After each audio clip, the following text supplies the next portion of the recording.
The snake and the mirror part second. Friends, इससे पहले हम लोगों ने स्टडी किया था, रीड किया था कि किस प्रकार से डॉक्टर और उनके स्टूडेंट्स के बीच में डिस्कशन होता है स्नैक्स के बारे में। और यहाँ पर हमने देखा अभी तक पैराग्राफ नंबर 6 तक कि किस प्रकार से वह अपने आप को कांच में देखता है, एक दर्पण में देखता है और क्या क्या अपने आप को देखकर सोचता है। Now friends, we are going to discuss the second part of the chapter the snake and the mirror, and we are going to start from the seventh paragraph. Let's start the video and please understand it. I didn't jump, I didn't tremble, I didn't cry out. There was no time to do any such things. The snake slithered along my shoulder and coiled around my left arm above the elbow. The hood was spread out and its head was hardly 3 or 4 inches from my face. यहाँ पर अभी तक हमने देखा कि जब वह कांच में अपने आप को निहार रहा था तो उस समय उसे एक आवाज़ सुनाई देती है और आवाज़ ऐसी ऐसी सुनाई देती है जैसे कुछ रबर ट्यूब नीचे गिर रहा हो। परंतु जैसे ही वह देखता है तो उसे जैसे ही वह पलटता है तो एक स्नेक उसके ऊपर चेयर से होते हुए उसके शोल्डर पर आकर बैठ जाता है। अब यहाँ पर आगे उससे क्या बोला जा रहा है कि जब सांप उसके ऊपर चढ़ जाता है तो वो कहता है, जो राइटर है या जो डॉक्टर है वह कहता है कि आई डिडंट जंप, ना तो मैं कूदा ना ही मैं कांपा और ना ही मैं चिल्लाया। There was no time to do any such thing, ऐसा कुछ करने के लिए ज़्यादा समय नहीं था। स्नेक जो था, स्लिथर्ड का अर्थ होता है रेंगना। अलोंग माई शोल्डर, स्नेक जो है उसके शोल्डर से रेंगता हुआ उसके लेफ्ट आर्म या उसकी कोहनी में आकर लिपट गया। द हुड, हुड का अर्थ होता है सांप का फन, सिर। The hood was spread out and its head was hardly 3 or 4 inches from my face. और वह कह रहा है कि वह अपना फन फैलाकर बिल्कुल तैयार बैठा और उसका जो फन था, उसका जो सिर था वह मेरे चेहरे से 3 से 4 इंच दूर था। It would not be correct to say merely that I sat there holding my breath. यहाँ पर मैं अपनी सांसों को रोककर चुपचाप बैठा रहा। I was turn to stone, मैं पत्थर में बदल गया। But my mind was very active, परंतु मेरा दिमाग बहुत ही तीव्र प्रतिक्रिया कर रहा था। आई the door opened into darkness, दरवाज़ा जो है अंधेरे की ओर खुलता था। The room was surrounded by darkness, और पूरा कमरा जो है वह डार्कनेस से भरा हुआ था, घिरा हुआ था। In the in the light of the lamp, I sat there like a stone image in the flesh. और वहाँ पर जो लैंप जल रहा था, उस लैंप की लाइट में मैं किसी स्टेचू या किसी पत्थर की प्रतिमा की तरह दिखाई दे रहा था। अर्थात यहाँ पर सेवंथ वाले पॉइंट में उसने आगे की स्टोरी को डिस्क्राइब किया है कि सांप उसके ऊपर बैठ जाए तो उसकी क्या स्थिति हो जाती है। उसकी कोहनी से जब सांप लिपट जाता है तो वह कहता है कि वह पत्थर में परिवर्तित हो गया था और वह उसे बहुत ही करीब था। यहाँ पर इस प्रकार से सेवन्थ वाले पैराग्राफ के बाद हम आगे बढ़ते हैं और पैराग्राफ नंबर 8 को डिस्कस करते हैं। I felt then the great presence of the creator of this world and this universe. फिर उसके बाद मैंने इस ब्रह्मांड को और संसार को बनाने वाले ऑलमाइटी गॉड की उपस्थिति का आभास मुझे हुआ। गॉड वॉज देयर, मुझे ऐसा लगा जैसे भगवान वहाँ था। Suppose I said something and he did not like it, मानो ऐसा लग रहा था कि मैं कुछ कहूँ और उसे अच्छा ना लगे।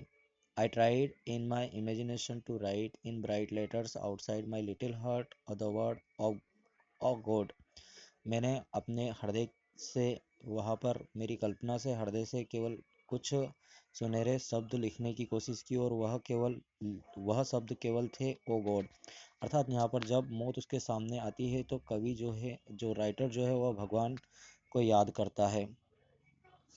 There was some pain in my left arm. अब वहाँ आगे वो बोलता है कि मेरे लेफ्ट आर्म में, बाई भुजा में थोड़ा दर्द था। It was as if a thick laden rod, no, और rod made of molten fire. Molten fire का अर्थ था पिघली हुई आग या पिघलता हुआ लोहा।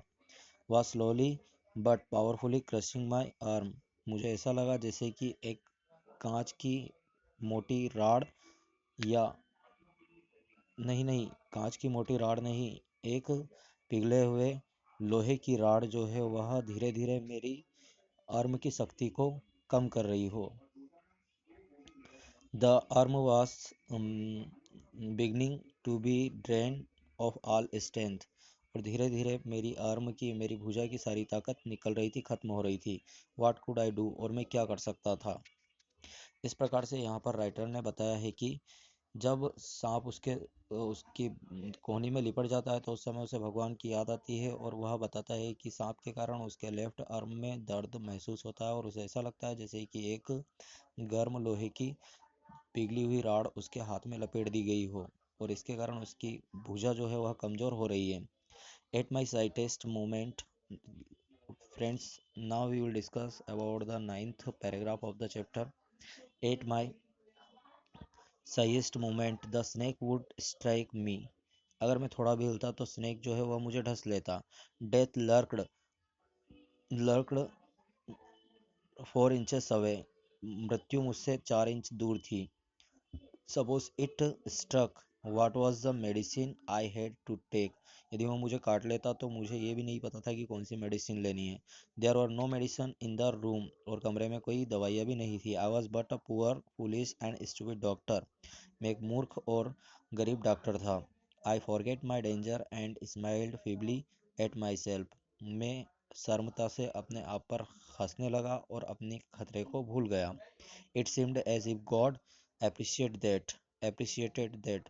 और मानो ऐसा लगा कि भगवान जो है वह मेरी प्रशंसा कर रहे हो। The snake turned its head. अब सांप ने अपना सिर घुमाया। It looked into the mirror and सा इट्स रिफ्लेक्शन। अब उसने अपना सिर घुमाया और मिरर की साइड उसने देखा, और उसने उस मिरर में अपना रिफ्लेक्शन, अपना प्रतिबिंब देखा। I do not claim that it was the first snake that he ever looked into a mirror. मैं ऐसा दावा नहीं करता हूँ कि यह पहला सांप था जिसने अपना मुंह या अपना प्रतिबिंब जो है वह दर्पण में देखा हो।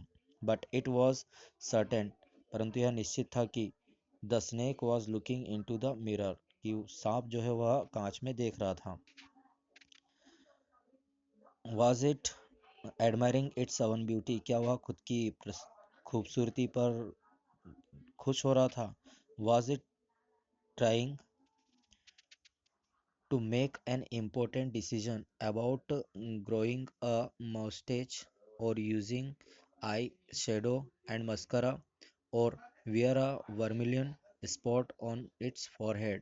यह राइटर कहता है कि जब सांप कांच में खुद को देखता है तो वह क्या अपनी खूबसूरती पर प्रसन्न हो रहा था, या वह डिसीजन ले रहा था, निर्णय ले रहा था कि वह भी अपनी मूछें बड़ी कर लेगा और अपने आई शेडो पर मस्करा लगाएगा, और साथ ही साथ अपने चेहरे पर, अपने माथे पर एक लाल बिंदी लगाएगा। क्या वह ऐसा निश्चय कर रहा था कांच में देखते हुए। I did not know anything. Now we will discuss about the 10th paragraph. I did not know anything for certain. What sex was the snake? Was it male or female? मैं नहीं जानता कि वह सेक्स मेल था या female था।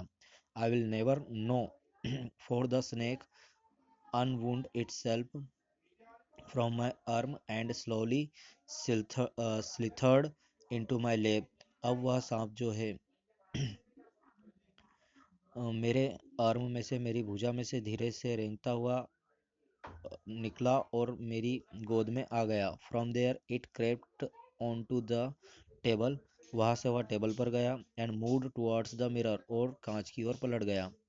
Perhaps it wanted to enjoy its reflection at closer quarters. ऐसा लगा मानो कि वह जो है अपना प्रतिबिंब कुछ और पास से देखना चाहता था। I was no mere image cut in granite. I was suddenly a man of flesh and blood। अब मैं ग्रेनाइट का एक पत्थर नहीं रहा था। जैसे ही वह उतरा, मुझ में जान आ गई। मैं हाड़ मांस का पुतला बन गया। स्टिल होल्डिंग माई ब्रीथ, मैंने सांस ली। I got up from the chair, मैं चेयर से उठा। I quickly went out through the door, मैं दरवाजे से बाहर आया, बरामदे में। From there I lift into the yard and ran for all I was worth. और जितनी तेजी से मैं दौड़ सकता था मैं वहां से भाग गया। Few each of us heaved a sigh of relief। somebody asked doctor is your wife very fat। अब यहाँ पर हम जो प्रेजेंट स्थिति है उस पर आ जाते हैं, और फिर यहाँ इस प्रकार से उनका डिस्कशन जब चलता रहता है तो इसके बाद सारे स्टूडेंट्स कहते हैं कि इस प्रकार से हमने आराम की सांस ली। और उनमें से कोई मुझसे पूछता है कि डॉक्टर क्या आपकी पत्नी मोटी है? फिर यहाँ मैंने कहा नो, द डॉक्टर से, डॉक्टर ने कहा नहीं, God willed otherwise, my wife companion my life companion is thin reedy person with the gift of a sprinter. मेरी पत्नी भगवान की कृपा से बहुत ही अच्छी है, सुंदर है और दुबली पतली है। Someone else asked the doctor when you ran did the snake follow you? किसी ने पूछा कि डॉक्टर साहब जब आप भागे वहां से तो क्या सांप ने आपका पीछा किया? Now friends, we will discuss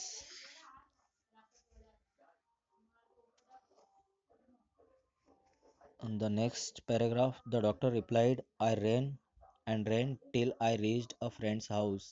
Immediately I smeared oil all over myself and took a bath. Doctor यह कहते हैं कि मैं भागा भागा जब तक कि मैं अपने फ्रेंड के हाउस या घर नहीं पहुंच गया। तुरंत ही मैंने खुद पर तेल उड़ेला और उसके बाद मैंने वहाँ स्नान किया। I changed into fresh clothes. मैंने अच्छे कपड़े पहने। The next morning at about 8:30, I took my friends and one or two others to my room to move my things from there. फिर अगली सुबह लगभग 8:30 बजे मैं मेरे दोस्त के साथ और 2 और 3 लोगों के साथ मेरे रूम पर मेरी चीज़ों को लेने के लिए गया। But we found we had little to carry. परंतु वहाँ मैंने पाया कि लाने के लिए बहुत थोड़ा सामान है। Some thief had removed most of the things. मुझे ऐसा लगा कि जैसे कोई चोर आया हो और वह अधिकतर चीज़ें मेरी वहाँ से ले गया हो। The room had been cleaned out. Room पूरी तरह से साफ कर दिया गया था। But not really, the thief had left behind one thing as a final insult. और अंतिम मेरी बेइज्जती करने के लिए चोर जो है वहाँ पर एक चीज मेरे पीछे छोड़ गया। What was that? I asked. मैंने पूछा वह क्या था? The doctor said. डॉक्टर ने कहा my waist, मेरी बनियान, the dirty one, जो कि गंदी थी। The fellow had such a sense of cleanliness. The rascal could have taken it at used it after washing it with soap and water. यह doctor कहते हैं कि मेरी वेस्ट जो कि गंदी थी, वह मूर्ख आदमी उसे छोड़कर चला गया। यदि वह उसका सही तरह से उसे धो लेता सोडे के साथ और पानी के साथ तो वह अच्छी हो जाती, अर्थात उपयोग लायक बन जाती। Did you see the snake the next day doctor? किसी ने पूछा कि क्या आपने अगले दिन उस स्नेक को देखा? The doctor laughed. Doctor Hansa. I have never seen it since. मैंने उसके बाद से उसे कभी नहीं देखा। It was snake which was taken with its oven beauty. यह वह सांप था which was taken with its own beauty. The doctor laughed. I have never seen it since. मैंने उसे कभी नहीं देखा। It was the snake which was taken with its own beauty.